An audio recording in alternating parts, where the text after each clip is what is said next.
Salut Download, bonjour à tous.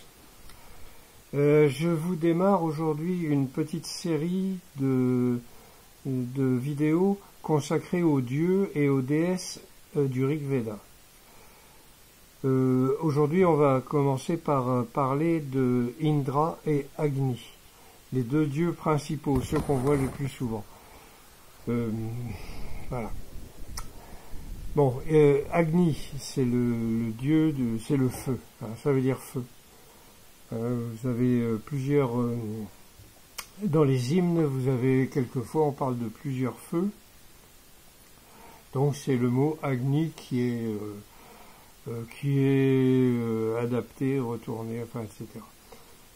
Adapté avec les déclinaisons au pluriel et tout. Donc c'est le feu. Le feu est sacré, bien sûr. Mais tout est sacré en Inde. Donc à l'époque, le feu est sacré. Il y en a plusieurs. Dans les sacrifices, il y a même quelquefois 3 feux. Et le dieu Agni, donc le feu qui est devenu un dieu dans l'histoire, c'est lui qui commence tous les mandalas. Vous avez donc dans le Rig Veda, vous savez, les hymnes sont classés par mandala. Il y en a 10. Et tous les mandalas, sauf le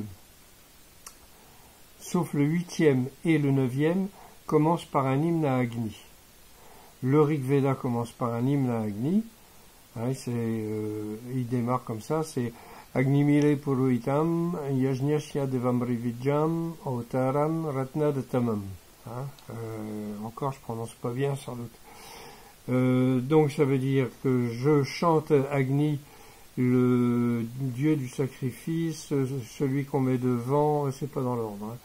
Le sacrificateur, l'invocateur, celui qui donne les plus grandes richesses, le plus de richesses. Et quand il s'agit de richesse, évidemment, il s'agit d'un sacrifice où on obtient l'illumination, donc la richesse, c'est une richesse spirituelle. Le dieu Agni, on le retrouve partout, bien entendu. Et il a comme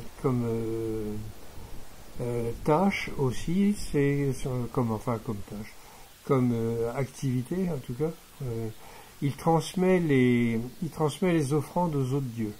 Donc on dit qu'il c'est un messager aussi. On veut envoyer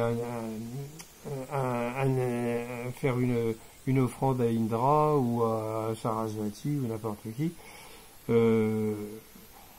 on verse ça dans le feu et le feu et Agni transmet ça au dieu concerné. Donc voilà, c'est le dieu qu'on trouve très souvent dans le Rig Veda, qui symbolise l'illumination, la lumière, hein, bien entendu, puisque si ça avait été si le védisme avait été européen ou breton, par exemple, le Agni, il aurait plutôt symbolisé la chaleur, parce qu'il fait froid. Et en Inde, il fait chaud tout le temps, donc il symbolise plutôt la lumière. Il symbolise la lumière. Point. Quelquefois aussi le soleil, qui lui-même symbolise la lumière. Donc voilà, ce dieu-là est très important, absolument. Et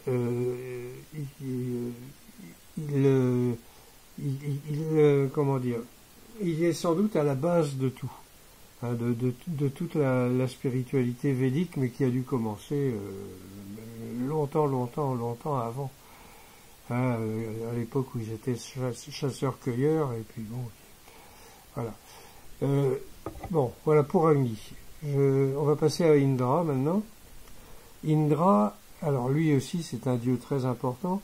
Il n'est pas aussi important, enfin il est aussi important qu'Agni, sinon plus, mais par le nombre d'hymnes. Indra a le plus d'hymnes dans tout le Rig Veda, c'est lui qui en a le plus. Par contre, il ne démarre que le 8e mandala. Le 9e, il est consacré entièrement à Soma, hein, donc lui, il n'y a que Soma dedans. Voilà.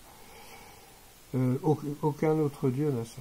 Donc donc Soma avait une importance considérable. D'autant plus que le Rig Veda ne se terminait pas au 10e mandala, mais au 9e pendant pratiquement toute la durée, et que le 10e a été ajouté après. une fois que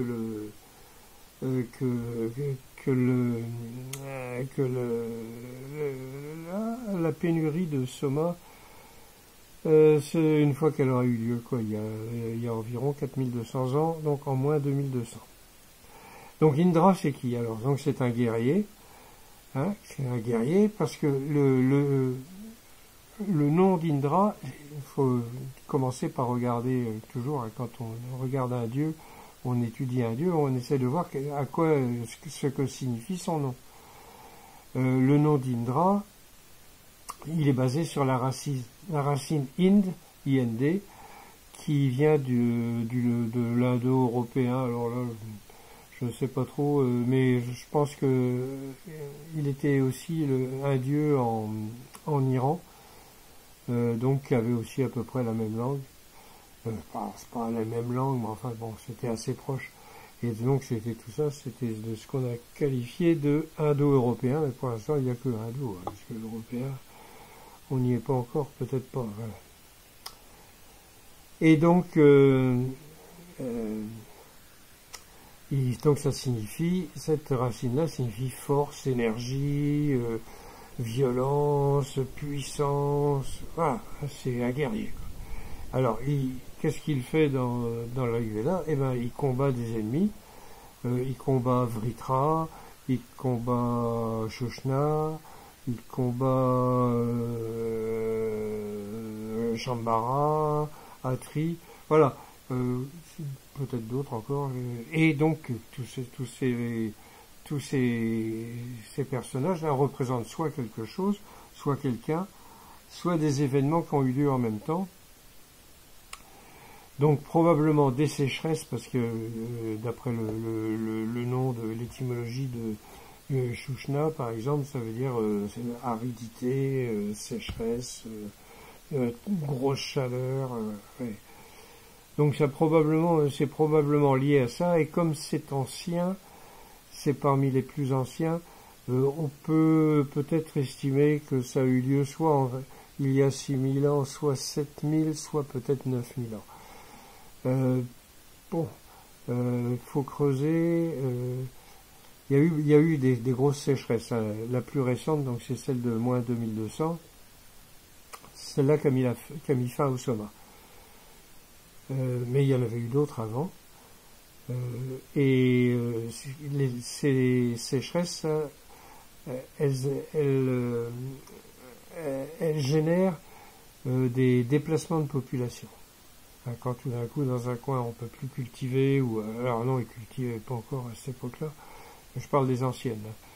Ou alors même s'ils étaient au début de l'agriculture, s'il pleut pas, de toute façon, t'as plus rien à bouffer, donc il faut bien partir et aller ailleurs.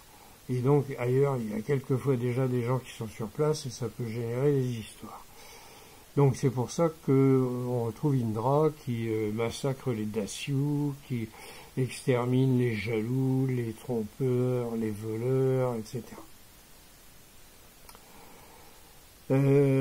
Indra, alors on peut lui, il est représenté sous une forme anthropomorphique.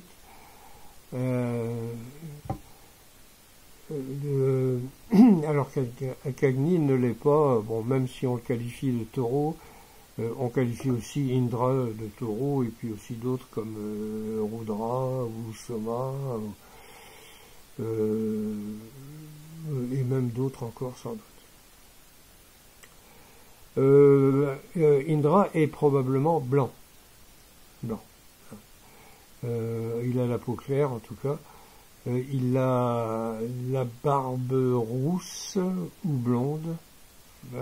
C'est les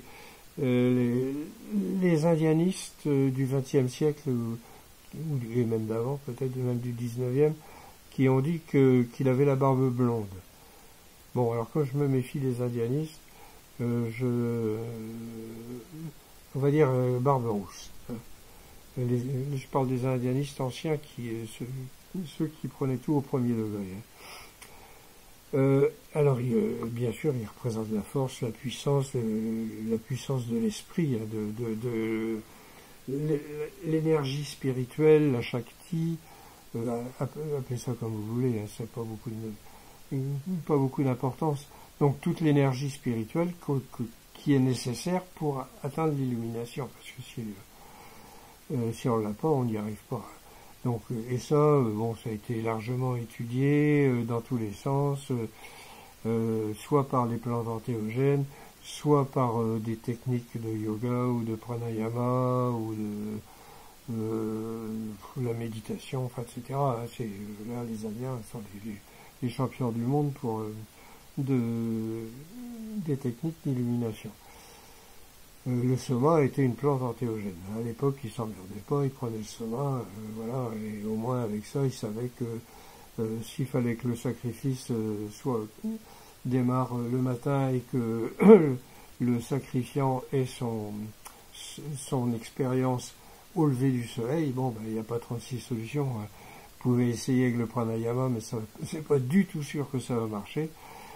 Si vous essayez avec le soma, ben, ça va marcher parce que ce sera à l'heure. Bon, alors évidemment, il y a aussi des inconvénients que vous n'aurez pas avec le pranayama. Mais les inconvénients, c'est si votre esprit est tordu et que vous êtes là pour arnaquer les gens, là, ça va très mal se passer. Vous ne viendrez pas. Rien de définitif, mais une expérience très désagréable.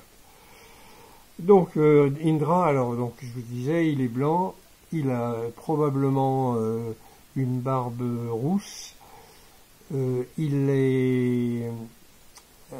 a un gros ventre, parce qu'il boit beaucoup de soma, et il a 1000 testicules. Hein, ce qui fait que, comme il ne se déplace pas à cheval, parce que l'équitation n'était pas encore inventée, et puis avec 1000 testicules, ça aurait été gênant, il se déplace en char. Donc un char qui a des roues à rayons, et qui datent au maximum au plus tard, en remontant au plus tôt, je veux dire, moins 4000. Hein. Parce que en archéologie, j'ai rien vu qui remonte à plus. C'est possible qu'il y en ait eu avant, mais des roues à rayons, moi déjà, moins 4000, ça me paraît déjà pas mal. Mais bon, je peux me tromper. Voilà, donc donc il représente donc la force, l'énergie, l'énergie spirituelle, tout ce qui est absolument indispensable si on veut atteindre l'illumination.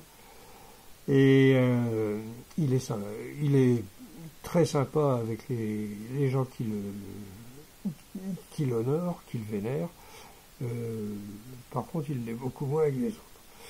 Voilà. Ah oui, alors, et Indra, c'est grâce à lui qu'on peut arriver à remonter et à dater des choses. Parce qu'il relate des événements qui ont eu lieu, bon, alors enjolivés, etc., mais à voir. Voilà.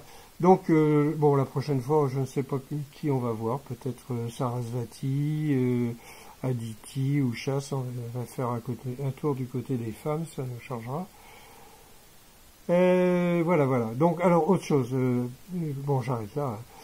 Si vous voulez avoir ma traduction en français ou en anglais, elles sont disponibles sur rigveda.fr et j'ai rajouté une autre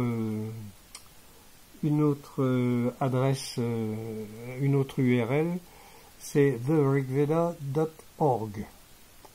For my English friends. Alors, donc vous pouvez trouver les traductions là, vous